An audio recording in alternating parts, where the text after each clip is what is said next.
Morning my dear students. कैसे हो बच्चों आप सब? अभी आपके पीरियोडिक टेस्ट खत्म हो चुके हैं, तो अब हम अपनी पढ़ाई पर, अपनी यूट्यूब क्लासेस पर वापस लौट कर आते हैं। तो welcome back to our class. तो बच्चों, हमने अपने फर्स्ट चैप्टर में देखा था नया सवेरा। हमारी जो कविता थी उसका नाम था नया सवेरा। तो हमने नया सवेरा में क्या पढ़ा कि सूरज आता है और नई चांदनी, नई रोशनी लेकर आता है और वो हमारे अलसाए तन मन में जादू सा भर देता है। वह नया सवेरा के साथ कवि हमें बताना चाहता है कि हमें रोज सुबह जल्दी उठकर बहुत से लाभ होते हैं। हमें इस अनमोल समय को नहीं गंवाना चाहिए और हमें उन चीजों का फायदा लेना चाहिए। तो इसमें हमने शब्दार्थ देखे, अभ्यास प्रश्नों को देखा और भाषा व्याकरण को देखा। तो बच्चों, हमारा पाठ एक नया सवेरा हम पूरा कर चुके थे। अगर आपको कोई भी प्रॉब्लम आती है तो आप मुझे व्हाट्सएप कर सकते हो और कॉल करके भी आप उसको दोबारा से समझ सकते हो। और अगर फिर भी आपको चीज समझ में नहीं आती तो आप एक नोटबुक में उस चीज को नोट कर लें कि हमें ये जब स्कूल खुलेंगे तो मैम से ये चीज समझना है। तो वह हम स्कूल खुलने के बाद जब आप क्लास में आओगे तो हम वह चीज आपको दोबारा से समझा देंगे। फिर हमने अपने सेकंड चैप्टर में पढ़ा जरा फिर से बताओ। तो जरा फिर से बताओ एक कहानी है जिसमें एक बूढ़ा आदमी अपने खेत में मटर की फलियां बोता है और फिर स्वर्ग से हाथी आकर उनको खा जाता था। तो यह पूरी एक कहानी बूढ़े आदमी, उनकी खेत में मटर की फली और हाथी पर केंद्रित है। तो यह भी हम पढ़ चुके हैं। इसमें भी हमने शब्दार्थ पढ़े, अभ्यास प्रश्नों को देखा और भाषा व्याकरण को देखा। तो इसमें भी अगर आपको कोई भी प्रॉब्लम आती है तो आप मुझसे पूछ सकते हो। तो चलिए बच्चों, अब हम अपने अगले चैप्टर पर आते हैं जो कि है धोबी का कुत्ता ना घर का ना घाट का। तो बच्चों, यह तो एक कहावत है। जैसे पुराने समय में जो लोग रहते थे वह कहावत मुहावरों का बहुत ज्यादा प्रयोग किया करते थे, लेकिन अभी इस समय हम इन चीजों का प्रयोग बहुत कम करने लगे हैं, परंतु हमारी हिंदी में इनका प्रयोग अधिकतर किया जाता है। तो हमारा जो ये पाठ है, पाठ 3, उसमें बहुत से मुहावरों का प्रयोग किया गया है। तो मैं पाठ के अंत में आपको हर एक मुहावरे का हिंदी भी अर्थ भी बताऊंगी और उसका मीनिंग भी बताऊंगी कि वह कहाँ और कैसे प्रयोग होता है। लेकिन अब हम अपने पाठ को डिस्कस करते हैं। तो वह है धोबी का कुत्ता ना घर का ना घाट का। तो बच्चों, जैसा कि कहावत में हमें समझ में आ रहा है कि यह एक कुत्ते की बात की जा रही है जो कि धोबी का है। तो चलिए अब हम देखते हैं कि ये कहावत कैसे पढ़ी। ठीक, तो यह हमारे पाठ में बताया जाएगा। हमें इस पाठ की रीडिंग खुद से करना है। तो आप अपने घर पे अपने पाठ की रीडिंग कीजिए और फिर मुझे बताइए कि आपको क्या समझ में आया पाठ में। होप सो बच्चों कि आपने इसकी रीडिंग कर ली होगी, और अगर नहीं की तो अभी वीडियो को पॉज करके आप इस चैप्टर की रीडिंग कीजिए। ठीक, तो चलिए बच्चों, अब मैं बताती हूँ आपको कि इस चैप्टर में क्या है। यहाँ पर एक धोबी रहता है और उस धोबी के पास एक कुत्ता और एक गधा रहता है। तो अभी तो नहीं, लेकिन पहले के जमाने में, पहले पुराने टाइम में जब धोबी कपड़े धोने के लिए जाता था तो वह कपड़ों की गठरी, मतलब कपड़ों की पोटली बनाकर उसको गधे के ऊपर रख के और वह नदी की ओर ले जाता था। तो अभी तो हमारे सबके घरों में पानी आता है, मशीन है, वॉशिंग मशीन, और धोबी भी अब घर पर ही धोते हैं, लेकिन पहले वो नदी के किनारे ले जाया करते थे। जो नदी गांव से बहुत दूर होती थी, तो वह अपने गधे पर, वह जो धोबी है वह अपने गधे पर कपड़ों की गठरी रखकर और ले जाता था। तो गधा, इतना वजन आप रखोगे तो गधा थक जाएगा। वह थकते हुए वहां तक जाता और फिर शाम को वापस आ जाता, रात भर रुकता घर पे और फिर दोबारा दूसरे दिन वही काम। तो गधे को अपनी जिंदगी बोरिंग सी लगने लगी थी। उधर वहां दूसरी ओर कुत्ता था जो घर पर रहता, दिन भर मौज मस्ती करता और बच्चों के साथ खेलता, सो जाता। तो कुत्ते को भी अपनी जिंदगी बोरिंग लगने लगी। उसने सोचा कि गधा तो बहुत अच्छा है, दिन भर काम करता है और रात को आकर आराम करता है। तो कुत्ता सोच रहा था कि गधे की जिंदगी अच्छी है और वहां पर गधा सोच रहा था कि कुत्ते को बड़े आराम है। तो जब एक दिन गधा थक हार कर वहां आता है और वह कहता है कुत्ते से कि भाई अब तो मैं अपनी जिंदगी से थक गया हूँ, मुझे अब आराम की जिंदगी चाहिए। तो कुत्ता यह सोचकर बहुत खुश हो जाता है, उसके मन में लड्डू फूटने लगते हैं और वह गधे से कहता है कि आप एक काम करो, कुछ दिन घुमाओ, कुछ दिन कहीं बाहर घुमाओ और आपकी जगह आपका काम मैं कर दूंगा।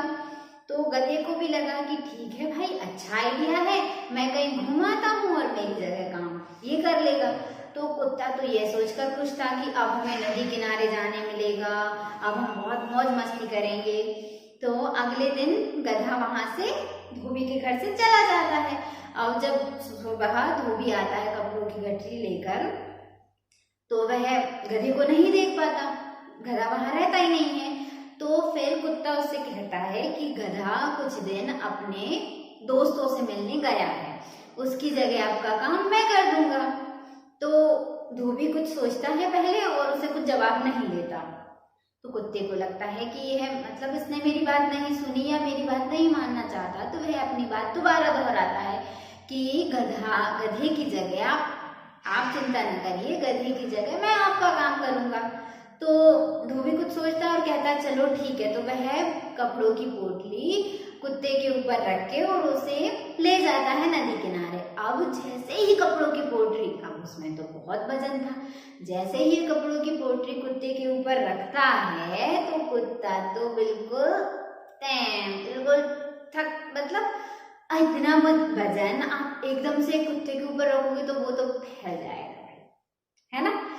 तो वो नहीं चल पाता, जैसे तैसे धीरे धीरे धीरे करके वह नदी तक पहुंच जाता है और फिर वहां ऐसा फैल जाता है कि भाई हम तो थक गए। फिर तो वह कुछ खा भी पी नहीं पाता, क्योंकि गधा था वह तो आसपास की घास भी चर लेता था, पर कुत्ते को तो वो भी नसीब नहीं हुई। शाम को कपड़ों की गठरी वापस रख के वो घर आया और घर आकर तो बहुत जोर से थक गया और वह सो गया, ऐसे ही सो गया बिना कुछ खाए पिए। फिर दूसरे दिन सुबह उठा, फिर वही काम।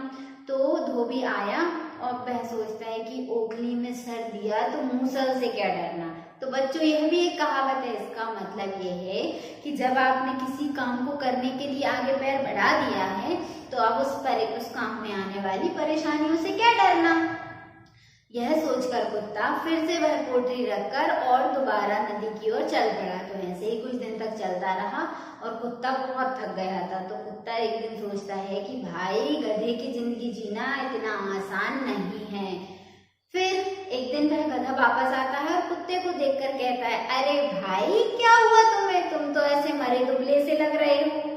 तो फिर कुत्ता अपनी आप बीती उसे सुनाता है और कहता है कि भाई तुम्हारा काम तुम ही करो, मुझसे नहीं हो पाएगा।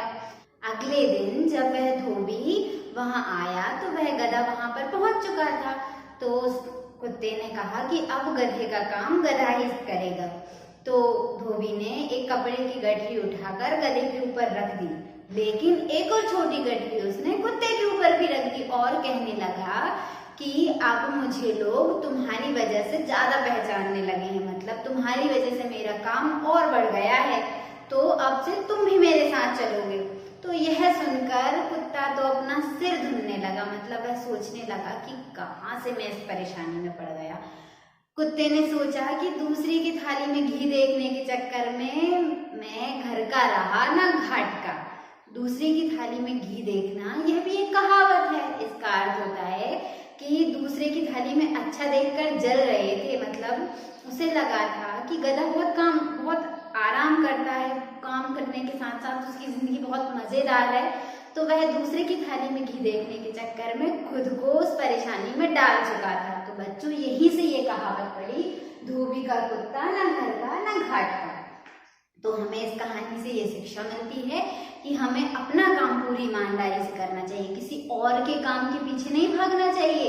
अब आप सोचिए कि अगर हमारे घर पे मम्मी का काम पापा और पापा का काम मम्मी करें तो होगा ना उल्टा सीधा। तो चलिए बच्चों, कहानी को समझने के बाद अब हम इसके शब्दार्थ को देखेंगे। तो शब्द पिटारा में इसके शब्दार्थ और मुहावरे दोनों दिए हुए हैं। तो हम शब्द पिटारा से मुहावरा बाद में समझेंगे, पहले हम इसके शब्दार्थ को समझते हैं। तो देखते हैं, हमारा पहला शब्द है दुम। दुम का अर्थ होता है पूंछ। फिर हमारा सेकंड है हिम्मत। हिम्मत का अर्थ होता है साहस। फिर थर्ड है गठरी। गठरी का अर्थ है पोटली। फिर इसके बाद है दर्शक गण। दर्शक गण का मतलब होता है देखने वाले। ये जहाँ भी कोई चीज होती है और उसे देखने के लिए, जैसे कठपुतली का खेल वाला आता है, मदारी बंदर लेके आता है, तो उसे जो लोग देखते हैं उन्हें कहते हैं दर्शक गण। तो दर्शक गण का अर्थ होता है देखने वाले। फिर इसके बाद हमारा 5वां है मौजूद। मौजूद का अर्थ होता है उपस्थित।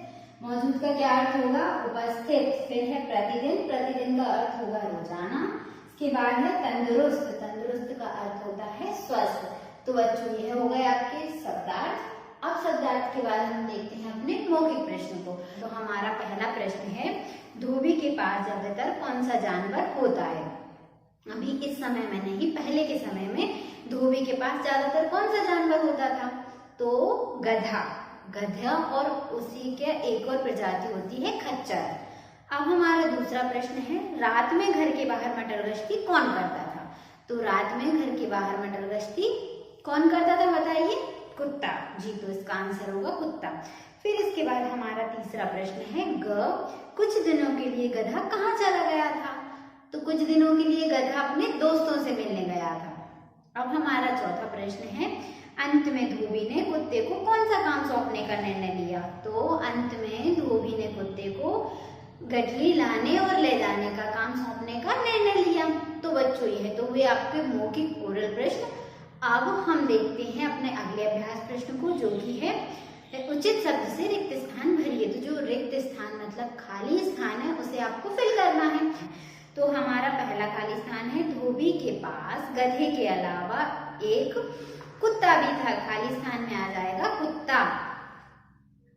फिर इसके बाद हमारा दूसरा प्रश्न है, कुत्ता दिन भर बच्चों के साथ खेलता और रात में घर के बाहर मटर गश्ती करता था। तो दूसरे खाली स्थान में आ जाएगा मटर गश्ती। फिर इसके बाद हमारा तीसरा है, गधे के जाते ही कुत्ते के मन में यह सोचकर लड्डू फूटने लगे कि अब उसे नदी के किनारे मौज मस्ती करने मिलेगी। तो हमारे तीसरा जो खाली स्थान है उसमें पहले में आएगा लड्डू फूटने और दूसरे में आएगा मौज मस्ती।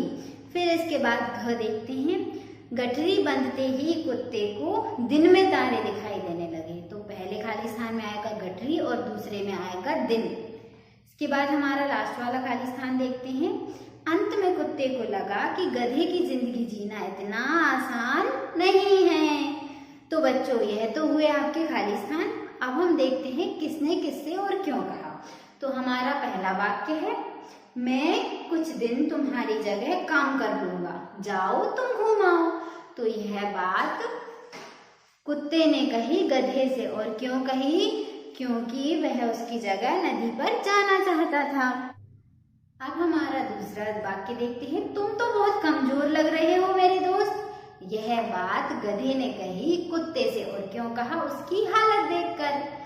तो चलिए बच्चों, अब हम अपने तीसरे वाक्य को देखते हैं। अब तुम भी रोज मेरे साथ घाट पर चला करोगे। तो यह बात धोबी ने कुत्ते से कही, और क्यों कही? क्योंकि उसकी वजह से उसका व्यापार बहुत बढ़ गया था।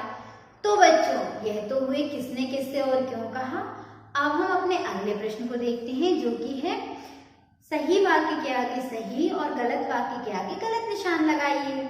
तो हमारा पहला वाक्य है, गधे को अपने जीवन से अधिक कुत्ते का जीवन अच्छा लगता था। तो यह वाक्य सही है, तो इसके आगे हम सही का निशान लगाएंगे। इसके बाद हमारा दूसरा वाक्य है, धोबी को गठरी पीठ पर लाते ही दिन में तारे दिखाई देने लगे थे।